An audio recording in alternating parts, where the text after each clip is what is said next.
प्यार से भरा, दिलो जान से भरा इस एजुकेशनल चैनल पे आप सभी का स्वागत है। आज हम लोग चलेंगे न्यूटन्स सेकंड लॉ के बारे में। देखिए, न्यूटन सेकंड लॉ को समझने से पहले हमको एक टर्म समझना पड़ेगा फिजिक्स में, जिसको बोला गया मोमेंटम, एम इंटू वेलोसिटी। क्या होता है एम इंटू वेलोसिटी, उसको जानना पड़ेगा, है ना। तो एक दो एग्जाम्पल से चलते हैं। पहले हम लोग एग्जाम्पल ले लेंगे, तब न्यूटन सेकंड लॉ को चलेंगे, है ना। चलिए देखिए, जैसे मैं एक सिंपल सा बात आपसे करता हूं। जैसे मान लीजिए कि ये दो ऑब्जेक्ट है, ये सपोज कीजिए इसकी मास m1 है, इसकी मास m2 है। सिंपल एग्जांपल लीजिए और ऑब्वियसली दोनों को आप कुछ स्पीड से दे दीजिए, स्पीड से फेंकिए, दोनों u से। ओके, ये इसको भी मैंने u से फेंका, इसको भी u से फेंका। मतलब एक सेकंड में अगर ये 10 से फेंका तो एक सेकंड में इसका भी 10 मीटर पर सेकंड है। और सपोज कीजिए m1 बड़ा है m2 से। तो आप ये बताइए, अगर कोई सेम ऑब्स्टिकल्स यहां रखे, मतलब सेम, या सपोज कीजिए यहां पर कोई दीवार है ना, या वॉल मान लीजिए। अब ये जाएगा तो आप ये बताइए कौन ह्यूज इंपैक्ट देगा, फ्रंट को कौन तेजी से, आप तेजी से नहीं कर सकते हैं, m1 और m2 कौन ज्यादा झटका देगा सामने वाले को, आप ये बताइए। तो ऑब्वियसली आपके आंसर क्या होंगे, m1, क्योंकि m1 बड़ा है। और दोनों को सपोज कीजिए मैंने 20 मीटर पर सेकंड से फेंका है, ठीक है, मतलब एक सेकंड में 20 मीटर जाएगा। ओके, चलिए m1 बड़ा है, m2 बड़ा है, तो आपने अभी बोला कि m1 जिसका इनर्शिया ज्यादा होगा, जिसका मास ज्यादा होगा, वो ज्यादा इफेक्ट डालेगा फ्रंट को। ओके, चलिए ये बात आपने बोला। अब इसको मैंने आगे करना है कि सपोज कीजिए कि दो सेम ऑब्जेक्ट है जिसके मास सेम है, मासेस सेम है। ये भी 10 केजी का है, ये भी 10 केजी का है, लेकिन इसको मैंने फेंका है u1 से, इसको मैंने फेंका है u2 से। सपोज कीजिए ये 100 मीटर पर सेकेंड है और सपोज कीजिए ये 50 मीटर पर सेकेंड है। अब ये बताइए, ये सामने का ऑब्स्टिकल्स है ना। अब किस केस में वो सामने का जो भी ऑब्स्टिकल्स है, इसको मैंने 100 से, इसको 50 से फेंका और दोनों के मास 10 केजी है, m दोनों सेम है। तो आप बताइए सामने कौन ज्यादा प्रॉब्लम फेस करेगा, है ना। ये जो u1 है जो 100 मीटर पर सेकंड है, ये ज्यादा यहां पर प्रॉब्लम क्रिएट करेगा और दीवार पर झटका ज्यादा देगा कि ये 50 मीटर पर सेकंड सेम दीवार पर ज्यादा झटका देगा। तो आपके आंसर क्या होंगे, ये, क्योंकि दोनों के मास सेम है। इसका मतलब ये है कि जिस ऑब्जेक्ट का मास ज्यादा और वेलोसिटी भी ज्यादा, वो ज्यादा असर छोड़ेगा, है ना। मतलब मास ज्यादा, वेलोसिटी ज्यादा, वो ज्यादा इफेक्ट क्रिएट करेगा। मतलब अगर वो किसी से टकराए ना तो उस पर असर ज्यादा छोड़ देगा, जिसको हम लोग क्या बोलेंगे, फोर्स, है ना। एक बार फिर समझिए, किसी भी बॉडी का m इंटू वेलोसिटी को कहा गया मोमेंटम। अगर किसी ऑब्जेक्ट का m इंटू वेलोसिटी ज्यादा होगा तो वो फ्रंट पर असर बहुत ही ज्यादा छोड़ेगा, वो फ्रंट पर फोर्स ज्यादा लगाएगा, ठीक है।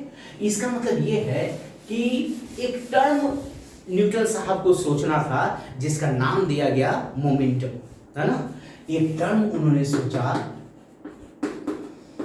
जिसको नाम दिया गया क्या, मोमेंटम। बेसिक्स है ना, यही सब बेसिक बिल्डिंग ब्लॉक है आपके फिजिक्स का। देखिए ये कितना सिंपल चीज है, लेकिन जब आप इसको कॉन्सेप्चुअली डील करेंगे तो I think it will turn out to be conceptual part of science, है ना। चलिए, तो ये स्केलर है, ये वेक्टर है, तो रिजल्टिंग ये वेक्टर होता है। I will discuss in later, है ना। तो एक टर्म डिफाइन किया गया मोमेंटम, यही कारण है मोमेंटम आया, है ना। मास इनटू वेलोसिटी आया, मास इनटू वेलोसिटी ज्यादा, अगर वो किसी से टकराएगा तो उस पर ज्यादा फोर्स ऑपरेट करेगा, है ना। चलिए अब देखिए, लेकिन एक प्रॉब्लम और आई कि देखो भैया कि किसी भी ऑब्जेक्ट का m इंटू v ज्यादा है, ठीक है, किसी भी ऑब्जेक्ट का m इंटू v ज्यादा है, लेकिन m इंटू v कितना तेजी में उसका जीरो होता है, कितना तेजी में चेंज होता है, वो फोर्स, उसको फोर्स कहोगे। मतलब कितना तेजी से, massively m into v change होता है। जैसे मान लीजिए, आप सपोज कीजिए, जैसे मान लीजिए कि कोई पर्सन सैंड सरफेस पर गिर रहा है, कोई आदमी सैंड सरफेस पर गिर रहा है, तो वो ज्यादा चोट सफर करेगा, इंजरी सफर करेगा कि जो हार्ड सरफेस पर सेम पर्सन सेम हाइट से गिर रहा है। तो जो हार्ड सरफेस पर गिरेगा वो ज्यादा इंजरी फील करेगा और ज्यादा चोट सफर करेगा। वो बिल्कुल कॉमन सेंस है। क्यों? क्योंकि जब वो टकराया, एक एग्जांपल से देखिए, ये हार्ड सरफेस है, आइए सैंडी सरफेस है, ठीक है, सैंड से या रेत बोलिए, है ना, रेत, ठीक है। और यहां पर भी सेम पर्सन एच हाइट से गिरा, और यहां भी सेम पर्सन एच हाइट से गिरा। तो आप ये बताइए, इस केस में ये ज्यादा इंजर्ड होगा, क्योंकि इसका, चलिए, ये कितना से टकराएगा, यू से, और ये भी कितना से टकराएगा, सैंड्स को, यू से। तो इसके मोमेंटम कितना होंगे, m इंटू यू। तो ये हार्ड सरफेस पर m into you suddenly zero हो जाएगा, और सॉफ्ट सरफेस पर m इंटू यू क्या होगा, इट विल टेक टाइम।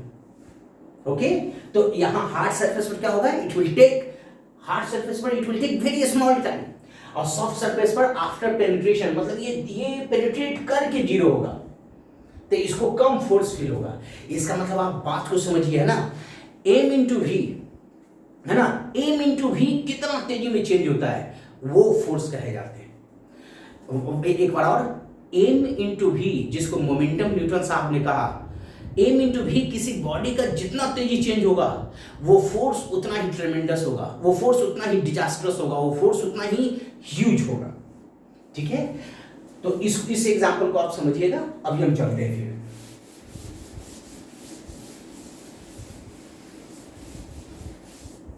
अब देखिए, जैसे मान लीजिए कि P इक्वल टू mv है, ठीक है, ये न्यूटन साहब ने ये इक्वेशन बनाया। क्यों? क्योंकि अभी दो एग्जांपल से हम लोग ने जाना है। इसको अगर आप डिफरेंशिएट करते हैं टाइम के रिस्पेक्ट में,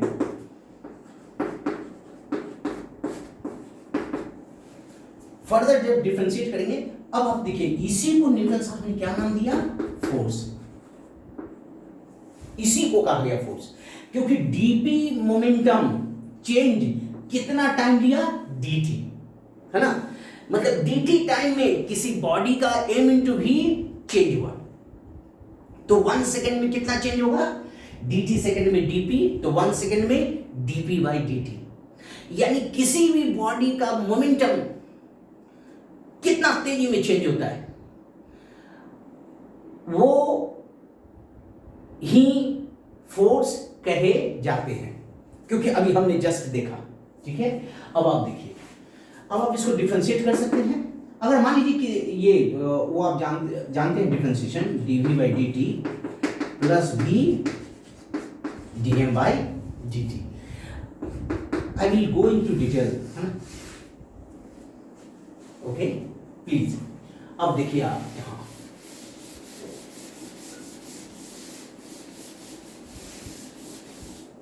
अब देखिए, जैसे प्लीज, है ना, यहां देखिए, P इक्वल टू mv, इसको डिफरेंशिएट कर दीजिए dv बाई dt, या आप ऐसा समझिए,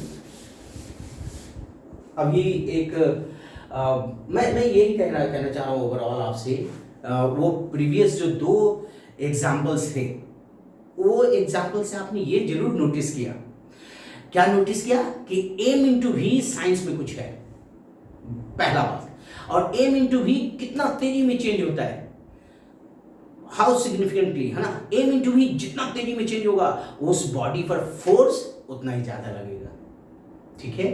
तो देखिए, जैसे एक p equal to m into v है, इसको अगर आप सिंपल वे में चलना चाहते हैं, तो सपोज कीजिए किसी बॉडी का इनिशियल वेलोसिटी u है, ये first equation, after t time उसकी वेलोसिटी v हो गई, सेकंड इक्वेशन, तो चेंज इन मोमेंटम क्या होगा, P F minus P I क्या होगा, एम वी माइनस यू, दोनों को सब्ट्रैक्ट कर दीजिए तो ये होगा चेंज इन मोमेंटम। अब आप ये बताइए change in momentum, change in momentum का क्या मतलब है? चेंज इन मोमेंटम फोर्स को नहीं शो करेगा। मैं जानता हूं कि उसकी वेलोसिटी घटी या चेंज हुआ, तो चेंज इन मोमेंटम फोर्स नहीं होगा। मोमेंटम कितना तेजी में चेंज होता है, कितना तेजी में चेंज होता है, उसको फोर्स बोला जाता है। तो आप क्या करेंगे, दोनों तरफ टी से डिवाइड कर दीजिए। तो मान लीजिए किसी ऑब्जेक्ट का वेलोसिटी यू से भी होने में कितना टाइम लगा, टी, है ना, तो दोनों तरफ टी से डिवाइड कर दीजिए और इसी को क्या बोला गया, फोर्स, है ना। और एक बात ध्यान रखिएगा, प्रोपोर्शनैलिटी कांस्टेंट जो है यहां पर क्या है, 1, ठीक है। मैं ओवरऑल क्या करना चाह रहा हूं कि फोर्स में आप बात समझिए, जो रेट ऑफ चेंज हुआ मोमेंटम का, उसी में सारा डेफिनेशन आ गया फोर्स का, है ना। एम भी change, rate of change of M into v called force. तो जैसे 2 न्यूटन का फोर्स हुआ, 3 न्यूटन का फोर्स हुआ, तो ये सारे जो डेफिनेशंस दिए गए 100 न्यूटन, 1000 न्यूटन, ये सब में क्या इंक्लूडेड है, ये सब में यही इंक्लूडेड है कि एम भी कितना तेजी में चेंज होता है ना। अब चलिए, तो आप क्या लिखेंगे, ये फोर्स हो गया, तो फाइनली आप यहां पर क्या इक्वेशन आएगा, फोर्स एम और ये v minus you by T क्या हो जाएगा, एक्सेलरेशन। यही है आपका न्यूटन्स सेकंड लॉ, है ना। देखिए एक बात मैं बताऊंगा, आपका 11th एंड 12th क्लास का फिजिक्स पैरेलल वर्क्स करता है, मैं बताऊंगा, है ना। तो इस कारण ये बात ध्यान रखेंगे कि ये देखने में बहुत सिंपल है लेकिन कॉन्सेप्चुअल होता है फिजिक्स, है ना। एक बार बेसिक्स आप अच्छा रखिए, आपको कोई प्रॉब्लम नहीं होगा, है ना। और मैं ओवरऑल यही कहना चाहूँगा कि अभी ये चैनल का आरंभ है और आप देखिएगा ये चैनल अपना बहुत अच्छा रोल प्ले करेगा। Okay, please